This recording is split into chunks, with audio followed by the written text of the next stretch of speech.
ভগবান শিব যে ব্রত পালন করেছিলেন, পরমেশ্বর ভগবান শ্রী রামচন্দ্রের পূর্বপুরুষ মান্ধাতা এবং ধুন্ধুমার যে ব্রত পালন করে দিব্যধাম প্রাপ্ত হয়েছিলেন, আজকে শোনাবো সেই ব্রত কথা। আর সেই ব্রতটি হচ্ছে বৌরথিনী একাদশী ব্রত কথা। তাহলে শুনুন বৌরথিনী একাদশী ব্রত কথা। বৌরথিনী একাদশী ব্রত মাহাত্ম্য।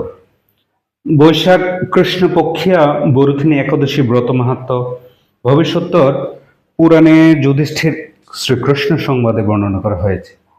যুধিষ্ঠির মহারাজ শ্রীকৃষ্ণকে বললেন, হে বাসুদেব, আপনাকে প্রণাম। বৈশাখ মাসের কৃষ্ণপক্ষের একাদশী কি নামে প্রসিদ্ধ এবং তার মহিমাই বা কি, তা কৃপা করে আমাকে বলুন। শ্রীকৃষ্ণ বললেন, হে রাজন, ইহলোক ও পরলোকে বৈশাখ মাসের কৃষ্ণপক্ষিয়া একাদশী বৌরথিনী নামে বিখ্যাত। এই ব্রত পালনে সর্বদা সুখ লাভ হয় এবং পাপ ক্ষয় ও সৌভাগ্য প্রাপ্তি ঘটে। দুর্ভাগা স্ত্রীলোক এই ব্রত পালনে সর্বসৌভাগ্য লাভ করে থাকে। ভক্তি ও মুক্তি প্রদানকারী এই ব্রত সর্বপাপহরণ ও গর্ভবাস যন্ত্রণা বিনাশ করে। এই ব্রত প্রভাবে মান্ধাতা, ধুন্ধুমার আদি রাজারা দিব্যধাম লাভ করেছেন। এমনকি মহাদেব শিব এই ব্রত পালন করেছিলেন। 10,000 বৎসর তপস্যার ফল কেবলমাত্র এক বৌরথিনী ব্রত পালনে লাভ। যে শ্রদ্ধাবান ব্যক্তি এই ব্রত পালন করেন, তিনি ইহলোক ও পরলোকে সমস্ত প্রকার বাঞ্ছিত ফল লাভ করেন। হে নৃপশ্রেষ্ঠ, অশ্বদান অপেক্ষা গজদান শ্রেষ্ঠ।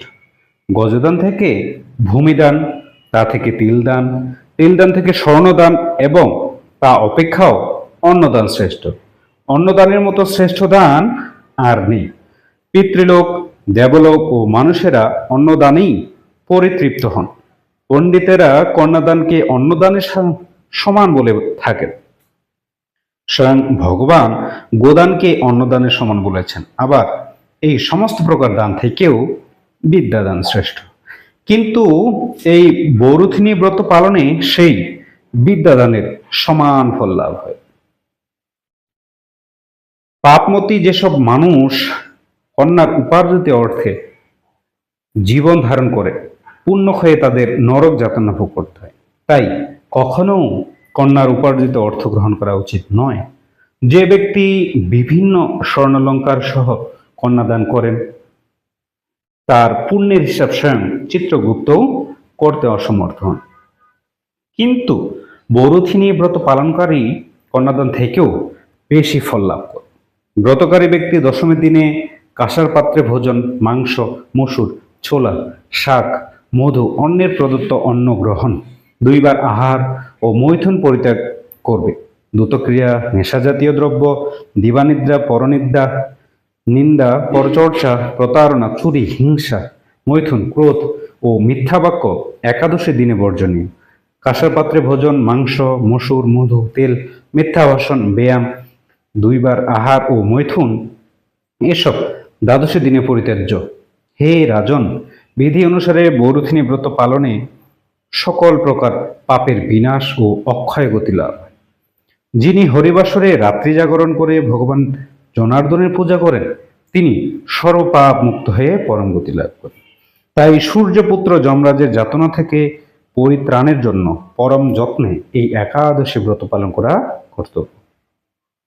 বৌরথিনী একাদশী ব্রত কথা শ্রদ্ধা ভরে পাঠ ও শ্রবণ করলে সহস্র গোদানের ফল লাভ হয় এবং সর্বপাপ থেকে মুক্ত হয়ে বিষ্ণুলোকে গতি হয়।